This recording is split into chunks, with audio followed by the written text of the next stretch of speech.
La dernière fois, j'étais en train de jouer à DMC5. Non! Dites-moi pas que c'est pour moi! Jusque-là, rien d'anormal, un mercredi classique en somme, qui va être passé à jouer au jeu le plus compréhensible sur Terre. I just don't understand what's going on.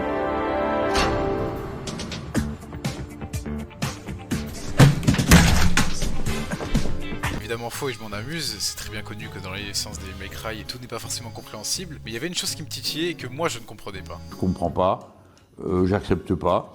Moi j'ai milité toute ma vie avec des communistes. C'est que presque tous les fans de DMC s'accordent à faire un classement hiérarchique, les quasi absolus pour la totalité des fans. Ils s'accordent tous à dire la même chose. En premier, on a le magnifique DMC3, suivi de DMC5, suivi de DMC4, DMC1, DMC2.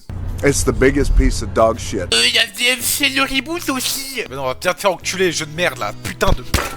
Bref, laissez-moi vous narrer, à mon sens, le jeu le plus sous-coté de la licence Devil May Cry.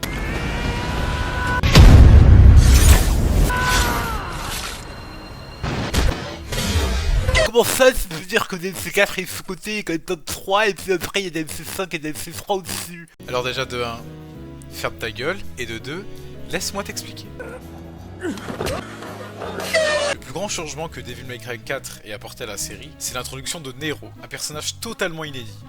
Faut-il laisser tout faire, comme certains le disent dans la pensée libérale pure et simple? Non. Il faut accepter le changement et nous, les leaders socialistes européens. On passe de Dante, l'icône de la saga, à un jeune chevalier au pouvoir mystérieux. Beaucoup ont vu ce changement comme un risque, mais il a payé. Nero est un personnage complexe avec un potentiel narratif intéressant, bien que certains fans aient été réticents au départ. L'aura démoniaque de Nero, le Devil Bringer, est un des ajouts les plus mémorables du jeu. Il offre des mécaniques de gameplay innovantes, combinant exploration, résolution de puzzles et combats frénétiques. Ce bras, loin d'être un simple gimmick, devient un outil central qui enrichit les combats et ajoute une dimension stratégique. Un des points forts de DMC4 est sans aucun doute son gameplay.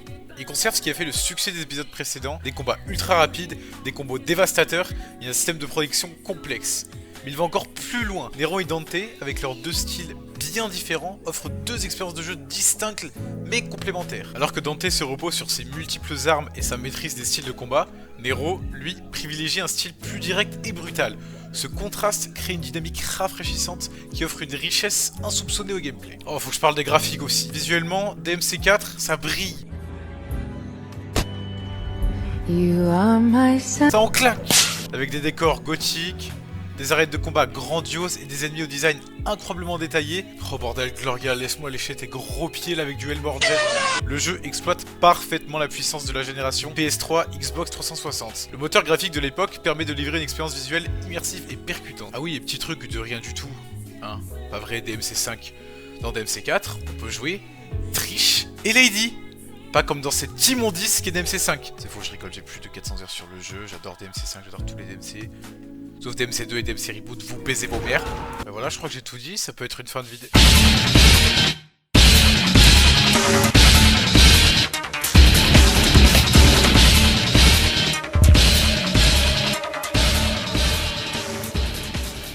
Vous l'avez compris, j'adore la musique de DMC4, Show Never Surrender, c'est personnellement une de mes préférées car elle est énormément sous-cotée, tout comme le jeu. Hein. Impossible de parler de DMC4 sans évoquer sa bande-son avec des morceaux composés par Tetsuya Shibata. Le jeu délivre des morceaux puissants et entraînants qui accompagnent parfaitement l'action. Des thèmes héroïques aux morceaux plus sombres, chaque piste de la bande-son amplifie l'intensité des combats et des scènes clés. Et ça me fait bander. Et malgré sa qualité, DMC4 a souvent été relégué au second plan entre l'ombre de son prédécesseur, l'excellent DMC3 que moi-même je classe à la panthéon des jeux DMC, et la sortie du controversé Devil May Cry Reboot.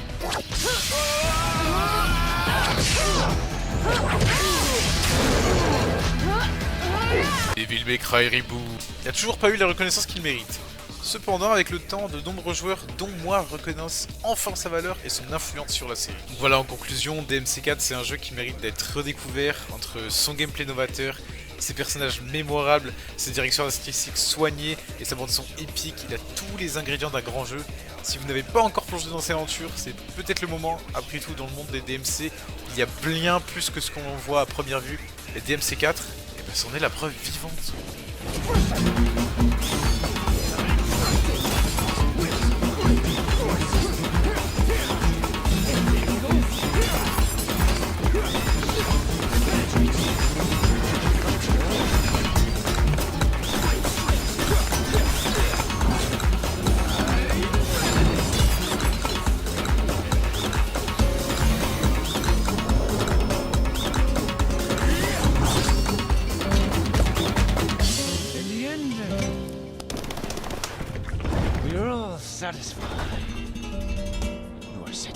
D'ailleurs, j'ai une petite anecdote à propos de ce Dante Tango. En fait, c'est très simple, faut savoir que...